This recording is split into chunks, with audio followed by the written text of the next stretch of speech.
নাফরমান জাহান্নামী তখন বলবে, আল্লাহ আমার দুর্ভাগ্য আমার কপালের উপরে লেগে গেছে, আমি বড় মন্দ কপাল, আমি বুঝি নাই, আমার দুর্ভাগ্য আমার উপরে প্রভাব বিস্তার করেছে। অকুন্না কৌমাং দাল্লিন, আমি পথভ্রষ্ট সম্প্রদায়ের অন্তর্ভুক্ত ছিলাম। আল্লাহ ভালো মানুষ আমি পাই নাই, নেককার মানুষ পাই নাই, চরিত্রবান মানুষের সংস্পর্শ পাই নাই, কিছু অসভ্য মানুষের সাথে চলছিলাম, ফলে আজ নাফরমানির জিন্দিগিতে ভেসে গেছিলাম। মাওলা আমার দুর্ভাগ্য, মাওলা রব্বানা আখরিজনা মিনহা। এ কথা বলে নাফরমান জাহান্নামী আবার বলবে, মাওলা দেন না, দেন আমারে জাহান্নাম থেকে একটু বের করে দেন, আমারে দুনিয়ায় যেতে দেন না মাওলা, আমি পারছি না মাওলা, এই আগুন আমি সইতে পারছি না, এবার দেন না। আবার বলছি মাওলা, আবার দেন। ফাইন উদনা ফাইন্না যালিমুন, আমি যদি এবার গেলে নাফরমানি করি তা আমি আসলেই জালেম, আপনি আমারে তখন ডবল রিডবল শাস্তি দিয়েন, এবার ছেড়ে দেন। তখন শেষ আয়াত, আল্লাহ তখন বলবে, ক্বাল আখসাউ ফিহা ওয়ালা তুকাল্লিমুন। আল্লাহ বলবে, নাফরমান তুই জাহান্নামেই পড়ে থাক, আর একটা কথা বলবি না, ওয়ালা তুকাল্লিমুন, আর কোনো কথা বলবি না, চুপ। আমরা যেমন রাগ করলে বলি না, একদম চুপ, একটা কথা বলবি না বেটা, খারা এনে বলি কিনা, এই আল্লাহ বলবে পড়ে থাক বেঈমান নাফরমান জাহান্নামে, ওয়ালা তুকাল্লিমুন, আর কোনো কথা বলবি না, একটা কথা নাই। আর তাফসীরে মাআরিফুল কোরআন স্পষ্ট লিখছে, আল্লাহ যখন কোনো জাহান্নামীকে এটা বলে ফেলবে যে তুই আর কথা বলবি না, খোদার কসম, তখন ওই জাহান্নামী আর মানুষের মতো শব্দ করতে পারবে না, তার জবান থেকে তখন কুকুর কিংবা গাধার মতো নিকৃষ্ট আওয়াজ বের হবে। তোমাদের যাদের চুল এই ইহুদির মতো, খ্রিস্টানের মতো, মুরতাদের মতো, বেঈমান মুশরিকের মতো, তোমাদের বাপকে ফুটবল খেলোয়াড় তোমার বাপ, তুমি ফুটবল খেলোয়াড়ের ঘরে জন্ম নিছিলা, তুমি নর্তকী তোমারে বড় করছে, তো তুমি এই ড্রেস নিলা কেন? তুমি তো এক মুসলমান ঘরের এক ইমানদারের বাপ সন্তান, তোমার মা এক পবিত্র মুসলমান মা তোমারে 2টা বছর বুকের দুধ খাওয়াইছে। আমাদেরও তো সন্তান আছে, আমরাও তো দেখি বাপ ছোট বাচ্চাটাকে নিয়ে বিবি কি পরিমাণ পেরেশানি করে সারা দিন রাত, এভাবে তো প্রত্যেককেই বড় করছে তাদের মা। আপনারা দয়া করে বুঝতে শিখেন, কার কাছে হেরে গেলেন? আমরা মুসলমান, আমরাই ছিলাম মর্যাদাবান, আমরা হেরে গেছি দুশ্মনের কাছে, এক কাফের মুশরিকের কাছে। আরে এর চাইতে দুর্ভাগ্য, এর চাইতে বড় বদনসিব আর কি হইতে পারে? এই যে আমার দাড়িওয়ালা চেহারা, এটা তো আমারে সাজায় দিছেন মুহাম্মাদুর রাসূলুল্লাহ সাল্লাল্লাহু আলাইহি ওয়াসাল্লাম, আর দাড়িবিহীন যেই চেহারা, এটা তো তারে সাজায় দিছে সেলুনের নাফি। সাফ কথা। আমি ডিজাইন নিলাম মুহাম্মাদুর রাসূলুল্লাহ থেকে, তুমি ডিজাইন নিছো নাফির থেকে। হ্যাঁ, তুমি কার লগে কি মিলাইলা, কার সাথে কি মিলাই?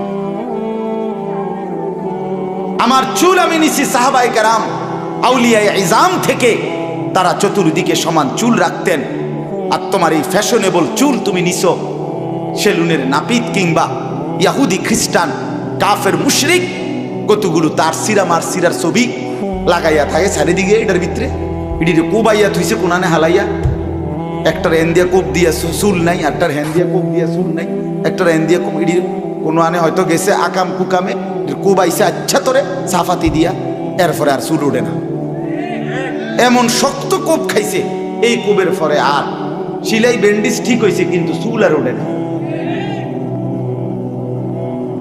এখন ওইগুলো সিদ্ধান্ত নিছে যে এখন কি করা, চুল তো ওঠে না, তো এখন তারা বলছে চালাও, এটারে ফ্যাশন হিসেবে চালাই দাও, বলছে না এটাই ফ্যাশন। কোনো বেটার হয়তো প্যান্ট ছিঁড়ে গেছে 3খান দিয়া, তে বেটা এটারে অন করছে না, এটাই সিস্টেম, যে ভালো প্যান্ট 4টা ছিদ্র কইরা এরপরে এটা ডিজাইন হিসেবে চালাই দাও। আমি তো প্রায় বলি এরকম ছিদ্রওয়ালা প্যান্ট যেগুলো, এর অর্থ হইল ফেরেস্তা যাতে এটার মধ্যে আংটা লাগাইয়া তারে টাঙ্গাইয়া ফিটতারে, এই জন্য হেতে এটা মেরেছে, তোরে টাঙ্গাইয়া ফিটবো, মনে রাখিস, খামখেয়ালি মনে কর। এটা কোনো কথা হইল নাকি? সুস্থ স্বাভাবিক মানুষ এমন করবে কেন বাপ? আপনাদের কাছে অনুরোধ করছি, আমি যে কথাটা বলতেছিলাম হায়াতের কদর চাই, এই সময় আর আসবে না, এই সময় আর আসবে না। এই একবারই হুয়াল্লাযী জাআলাল লাইলা ওয়ান নাহারা খিলফাতান লিমান আরাদা আন ইয়াযাক্কারা আও আরাদা শুকুরা। আল্লাহ তাআলা বলেন, তিনি আল্লাহ যিনি রাত্র এবং দিনকে পর্যায়ক্রমে, খিলফাতান মানে ধারাবাহিকভাবে যিনি রাত এবং দিন আনেন, একবার রাত আবার দিন, আবার রাত আবার দিন, আবার রাত আবার দিন। আল্লাহ বলেন এটা আমি করি। কেন? লিমান আরাদা আন ইয়াযাক্কারা, যে চায় উপদেশ গ্রহণ করতে, আও আরাদা শুকুরা, যে চায় আমি আল্লাহর কৃতজ্ঞতা আদায় করতে, তাদের জন্য। রাত আমি শুকরের জন্য, দিন আমি শুকরের জন্য, আমার স্মরণের জন্য, আমার গোলামির জন্য বানাই। রাত বানাইছি মাগরিব এশার জন্য, দিন বানাইছি ফজর জোহর আসরের জন্য, চুরি ডাকাতি জিনা ব্যভিচারের জন্য না বাবা, না। আল্লাহ বলেন রাত দিন সময় আমার দেয়া। ইউকাল্লিবুল্লাহুল লাইলা ওয়ান নাহার, কোরআনে আল্লাহ বলেন আল্লাহই রাত্র এবং দিন পরিবর্তন করে থাকেন। কে বদলায়? তাহলে সময় বদলায় কে ভাই? বলেন না বাপ, কে বদলায়? আমার হায়াত মানেই তো সময়, এটা তো আল্লাহ পরিবর্তন করছেন। আমি শিশু ছিলাম, এখন আমি যুবক, যুবক থেকে বৃদ্ধ, এটা আল্লাহ করছেন, আল্লাহ করছেন। রাত্র দিন আল্লাহ বদলায়। কোরআনুল কারীমে আছে, কুল আরাআইতুম ইন জাআলাল্লাহু আলাইকুমুল লাইলা সারমাদান ইলা ইয়াউমিল কিয়ামা মান ইলাহুন গায়রুল্লাহ ইয়াতিকুম বিদিয়াইন।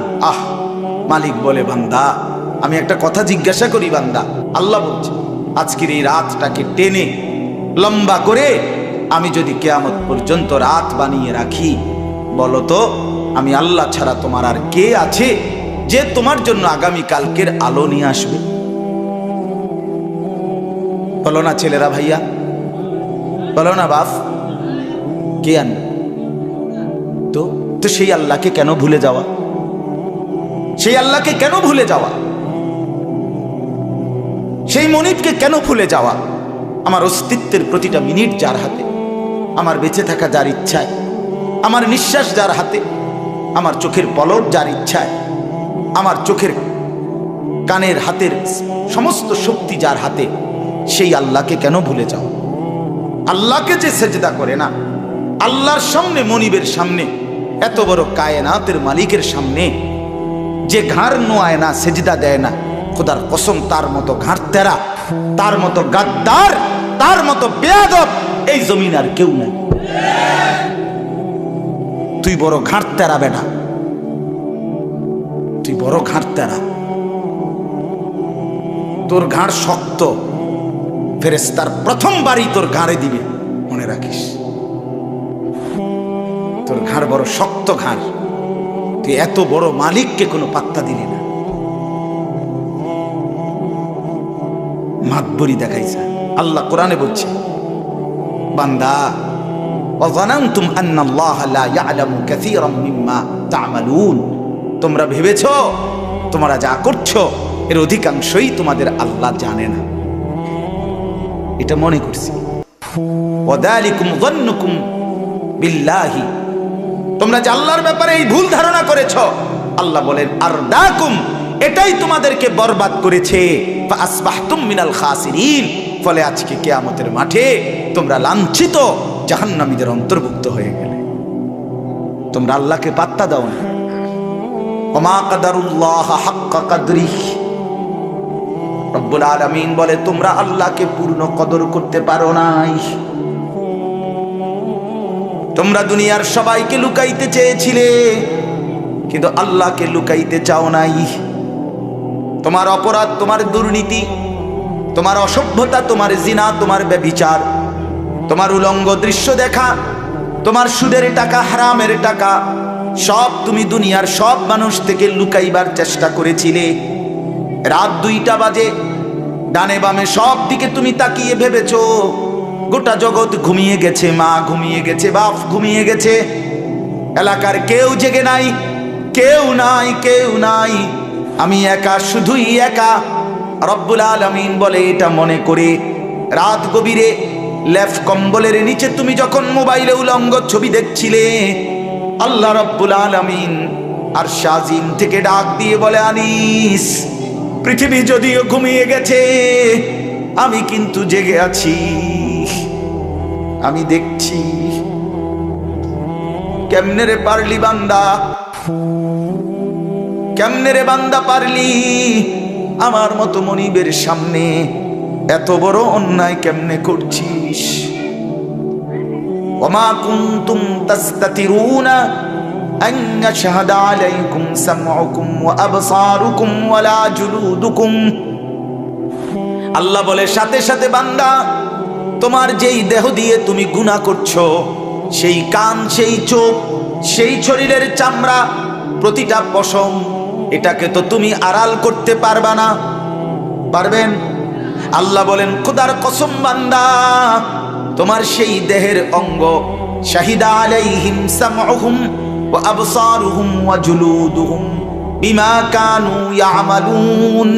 হাসরের ময়দানে তোমার কান, তোমার চোখ, তোমার দেহের প্রতিটা চামড়া, অস্থি, মজ্জা, প্রতিটা অঙ্গ আমি আল্লাহর কাছে তোমার সমস্ত নাফরমানির সাক্ষী দেবে।